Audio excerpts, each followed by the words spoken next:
So guys welcome to my YouTube channel. तो आज हम बात करने वाले हैं बेसिकली। सबसे पहले मैं आप लोगों से बोलूँगा, देखिए A I has been created by humans, so obviously there would be some limitations, right. So A I has not driven the human race, ये उल्टा है, हम लोगों ने ए आई बनाई है, तो obviously there would be some limitations, कुछ मिथ्स हैं जो कि ए आई के बारे में होते हैं। तो आज हम वो डिस्कस करने वाले हैं। अगर आप चैनल पर पहली बार आए हैं तो प्लीज़ चैनल को सब्सक्राइब कीजिएगा एंड वीडियो को लाइक कीजिएगा अगर आपको वीडियो पसंद आता है। तो चलिए डिस्कस करना स्टार्ट करते हैं। आज हम सबसे पहले myths and misunderstandings which AI have.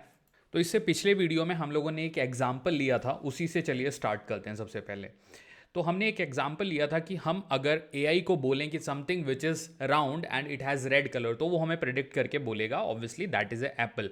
क्योंकि एप्पल की जनरल जो एक तरीके से प्रॉपर्टीज़ होती हैं वो यही दोनों होती हैं। बट एप्पल के बारे में अब यहाँ पे एक लिमिटेशंस आती है जो कि एआई जहाँ पे फेल होगा।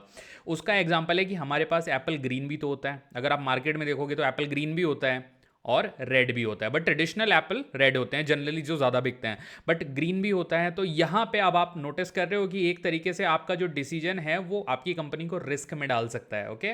और ये एक तरीके से लिमिट भी कर रहा है आपके आउटपुट को। तो रिस्क एंड लिमिटेशंस यहाँ पे आ जाती हैं एआई की। ऑब्वियसली इस सिचुएशन में उसने एप्पल तो प्रेडिक्ट कर दिया, बट वो ग्रीन एप्पल को आइडेंटिफाई नहीं कर पाएगा अगर मैं अपनी रिक्वायरमेंट में चेंज कर दूं something which is green and round. तो यहां पे एक एआई का फेलियर का एक एग्जांपल है, जिसको आप कह सकते हो कि मिथ अबाउट एआई, कि एआई सब कुछ परफेक्ट करके देता है। तो ऐसा नहीं है, दैट्स वाई मैंने टॉपिक भी आपको मिथ से स्टार्ट किया था ये वाला। नाउ सेकेंड थिंग, एक और इसका एग्जाम्पल लेते हैं। जैसे फॉर एग्जाम्पल कई बार जो कंपनीज होती हैं वो कैंडिडेट को जो चूज़ करती हैं वो रिज्यूम में जो चीज़ें लिखी हैं उसके बेसिस पे करती हैं। तो हम क्या क्या कंसिडर करते हैं जब भी हमें एक बंदे को अगर हायर करना है? हायर करने के लिए हम क्या क्या देखेंगे? उसकी स्कूलिंग कैसी है, ऑब्वियसली उसकी स्कूलिंग कहाँ से हुई है, उसका एकेडमिक रिकॉर्ड देखेंगे जो कि एक तरीके से हमें शो करेगा कि वो बंदा पढ़ने में कैसा था और ओवरऑल कैसा रहा है। उसकी करंट टेक्नोलॉजी, कि मतलब वो किस टेक्नोलॉजी पे काम कर रहा है अपनी करंट कंपनी में। तो ये कुछ बेसिक रूल्स हैं जो कि हम चेक करेंगे ऑब्वियसली।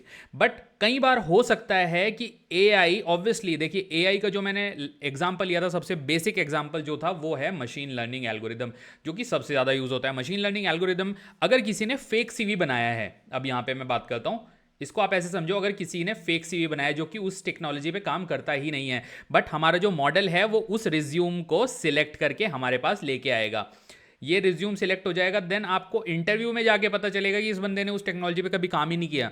ऑब्वियसली क्योंकि आप उसको जब एग्जामिन करोगे तो वो रिज्यूम तो सिलेक्ट करवा लेगा अपना, लेकिन वो खुद वो इंटरव्यू पास नहीं कर पाएगा। तो ये this is one of the misunderstanding again, जो कि मैं क्लैरिफाई करूंगा एआई के बारे में, कि एआई सब कुछ परफेक्ट नहीं करता है, हमेशा उसके साथ रिस्क और लिमिटेशन हमेशा जुड़ा होता है। तो ये हमने दो एग्जाम्पल लिए। अब देखिए इसके अलावा एक और हमारे पास यहाँ पर हम बात करेंगे जो कि बहुत इंपॉर्टेंट है एआई के कॉन्टेक्स्ट में। तो जो कि है, अगर आप एआई को एज अ डिसीजन मेकर देख रहे हो, ओके, कि आपने एक आर्टिफिशियल इंटेलिजेंस या फिर मशीन लर्निंग, जो उसके अंदर एक सब ब्रांच है आर्टिफिशियल इंटेलिजेंस के अंदर, अगर वो आप यूज कर रहे हो, तो आपको डेटा के थ्रू जब भी कुछ मॉडल प्रोसेस करना है या डिसीजन लेना है, तो आपको कुछ पॉइंटर बहुत ध्यान से फॉलो करने पड़ेंगे, जो कि है एक्यूरेसी ऑफ डेटा। एक्यूरेसी का मतलब क्या है कि डेटा की जो करेक्टनेस है, डेटा में कई बार डेटा में बायस होता है, ओके।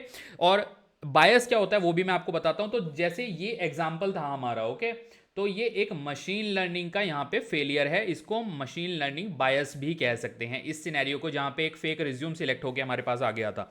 तो एक्यूरेसी इसीलिए इंपॉर्टेंट है क्योंकि एक्यूरेसी के बेसिस पे ही जितनी करेक्ट इंफॉर्मेशन होगी, राइट इंफॉर्मेशन होगी, उतना हमारा बेटर प्रिसीजन आएगा या फिर हम उतनी अच्छी प्रिडिक्शन कर पाएंगे। देन हमारा जो सेकेंड पॉइंट है वो है ऑब्जेक्टिविटी। ऑब्जेक्टिविटी का मतलब है कि हमारा जो ऑब्जेक्ट है वो पूरी तरह से मॉडल के अंदर क्लियरली डिफाइन होना चाहिए, प्रॉपरली वो कोडेड होना चाहिए, ओके। नाउ थर्ड पॉइंट है रिस्पॉन्सिबिलिटी। ऑब्वियसली रिस्पॉन्सिबिलिटी का मतलब है एज ए ह्यूमन, जब आप वो मॉडल बना रहे हो या आप किसी मॉडल को ट्रेन कर रहे हो, तो वहां पे कई बार ह्यूमन बायस हो सकता है, तो उसको आप कहते हो मशीन लर्निंग बायस या फिर ह्यूमन बायस भी आप वहां को उस सिचुएशन को कह सकते हो। क्योंकि कई बार वो जो ह्यूमन है जो उस टास्क पे काम कर रहा है, he is may be not properly understand की ऑब्जेक्टिविटी क्या है, तो वो वहां पे अपनी रिस्पॉन्सिबिलिटी प्रॉपरली फुलफिल नहीं कर पाएगा। एंड देन लास्ट होता है यहाँ पे सेंटीमेंट। तो आपको सेंटिमेंट समझना होता है अपनी ऑब्जेक्टिविटी का, कि बेसिकली किस तरह से आपको अपना जो मशीन लर्निंग मॉडल है वो इंप्लीमेंट करना है। तो ये है बेसिकली कुछ myth and misunderstanding machine learning AI के बारे में, जो कि आपको पता होना बहुत ज़रूरी है। तो चलिए इस वीडियो को मैं यहीं पे ख़त्म करूंगा, and this is more over informative कि एआई के लिमिटेशंस भी है। ऐसा नहीं है कि एआई परफेक्ट है, क्योंकि एआई भी हमने बनाया, तो ऑब्वियसली जहां तक ह्यूमन माइंड सोच पा रहा है, एआई भी उससे थोड़ा ही आगे हम कोशिश कर रहे हैं पुश करने की। Obviously there are certain things जो एआई कर सकता है, ह्यूमन नहीं। बट द थिंग इज कि there are always chances of error, कुछ भी परफेक्ट नहीं होता है। तो चलिए इसी नोट पे इस वीडियो को मैं यहाँ पे एंड करता हूँ, एंड आपसे मिलूंगा अगले वीडियो में, जहां पे हम और एग्जाम्पल के थ्रू समझेंगे कि एआई और कहां पे हमारी हेल्प कर रहा है। तो चलिए I will conclude this video, and अगर आपको वीडियो पसंद आया होगा तो प्लीज़ इस वीडियो को लाइक कीजिएगा, ज़्यादा से ज़्यादा शेयर कीजिएगा, एंड चैनल को सब्सक्राइब कीजिएगा। Thank you.